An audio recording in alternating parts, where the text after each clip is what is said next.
leadership and the mandate you were given by the American people not only defend the homeland but crush violent crime, you tasked us with our great partners at the Department of Justice and the Attorney General and the Deputy Attorney General to start making arrests and bring prosecutions and safeguard our cities.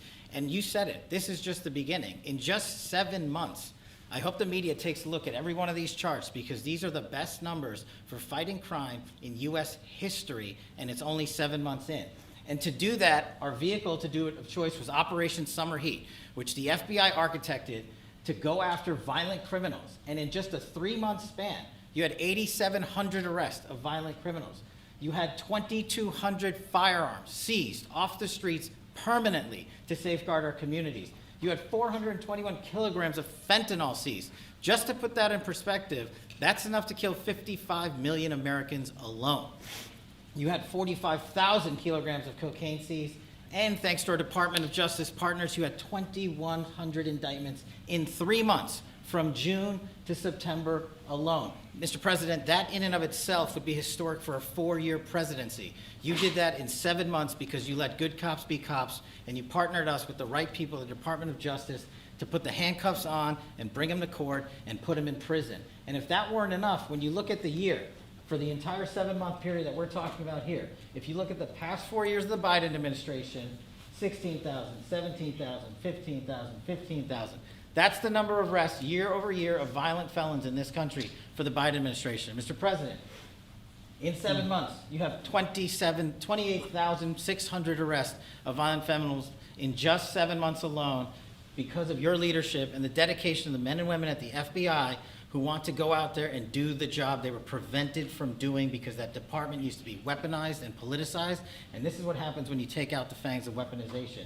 This number is historic by every metric. 28,000 people have been arrested, violent felons alone. And then when you go over there and look at some of these charts, if you don't mind, I'll just hop over here. Look at the metrics for not just violent crime, but the homeland. Mr. President, during your administration, the FBI has found and located 5,400 children. That is a 30% increase year to date over the last administration. Violent crimes against children arrests alone are up 10%. Gang arrests are up 210% in the last 7 months alone. And transnational organized crime, which Stephen Miller has been a great partner in, is up over 12% alone. These numbers are historic just as a snapshot. But just so people don't think we're focusing on violent crime alone, the national security mission, Mr. President, under your leadership has never been stronger. We have gone after espionage activities against our main counterparts in China, Russia, and Iran. In China alone, we've had over a 50% increase in espionage arrests alone and prosecution. In Iran, we have had a 50% increase, again, in espionage cases. And in Russia, we've had a 33% increase in espionage cases alone. When it comes to counterterrorism, year to date, we have 125 arrests this year versus 100 last year, year to date alone. And when it comes to the cyber criminal activities, which are some of the largest enterprises plaguing everyday Americans, we at the FBI have put out a mission to go after cyber criminals like never before. Last year, they had in total 191. This year, you already have 252 arrests. 52 arrests of violent cyber criminals who are stealing from senior citizens, who are violating our children's rights and freedoms, and who are violating everyday Americans. These programs are record. And two of the things I'll finish with that I'm most proud of, Mr. President, this FBI. Fentanyl. As you know, it's a scourge that is killing our youth, 100,000 plus a year. To date, the FBI has seized 1,900 kilograms of fentanyl. That's enough lethal doses to kill 127 million Americans alone. To date. And if that weren't enough, Mr. President, you said we have to go after the worst of the worst. And you empowered our Department of Justice, our Attorney General, our Deputy Attorney General, and the Deputy Director at the FBI, led the charge, not just on Summer Heat, but he also led the charge to the FBI's 10 most wanted fugitives. These people have been on the run for years. And in 7 months, you captured not 1, not 2, not 3, but 4 of the FBI's most top 10 fugitives. 4. And just to put that in perspective, Mr. President, the Biden administration captured 4 in all of 4 years. You're on 7, and we're going to get to 10. We're going to get to 10 of 10. This includes a lady who murdered her 6-year-old handicapped child and fled to India. We got her in 2 months. This includes a narco trafficker. This includes a sex trafficker.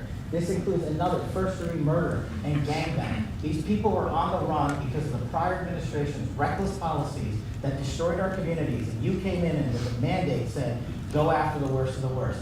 This is just the beginning. This is what happens when you let good cops be good cops at the FBI. Mr. President, I just want to thank you for your incredible leadership, our brave partnership with prosecutors who know how to bring cases and make sure these arrests stick. And that's what the Attorney General and the Deputy Attorney General have led the charge across this country, because arrests without prosecutions are meaningless. We are deterring criminals from doing this activity.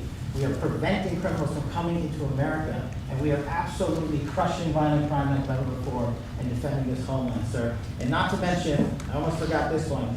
It took you, sir, 2 weeks to get the Abbey Gate bomber. Joe Biden had 4 years to look for him. You got him in 2 weeks, thanks to the interagency effort by the FBI and the CIA, went to Pakistan, and now 13 brave warriors who were sentenced to murder because of disastrous Afghanistan withdrawal. They have justice, their families have a peace of mind, and we're going to continue to find the others, Mr. President.